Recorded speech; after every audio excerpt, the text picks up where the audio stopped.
রিমঝিম বৃষ্টির দিন, সারাদিন বৃষ্টি পড়তেছে, মাঝখানে থামছিল, এখন আবার হুলস্থুল বৃষ্টি আসতেছে।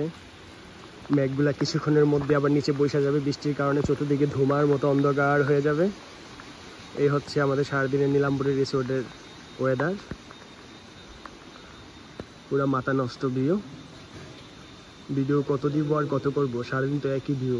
অনেকে হয়তো বিরক্ত হচ্ছেন যে কি ভাই সারাদিন মেঘ, আসলে ভাই এমন মাথা নষ্ট ভিউ মানে নিজেরই দেখতে সারাদিন ভালো লাগে, তাই ভিডিও করি আর ফেসবুকে দিই।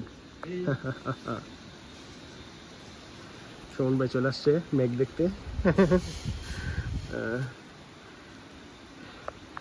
চলে আসেন এই বর্ষায় আমাদের নীলাম্বরী রিসোর্টে একটা থাকার জন্য। আমাদের এখন 10% ডিসকাউন্ট দিয়ে 3600 টাকা পার রুম ভাড়া।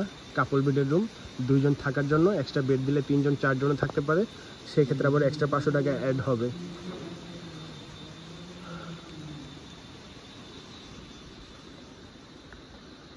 কথা দিচ্ছি আমাদের নীলাম্বরী রিসোর্টে বারান্দায় বসে একবার মেঘ দেখলে আজীবন মনে থাকবে।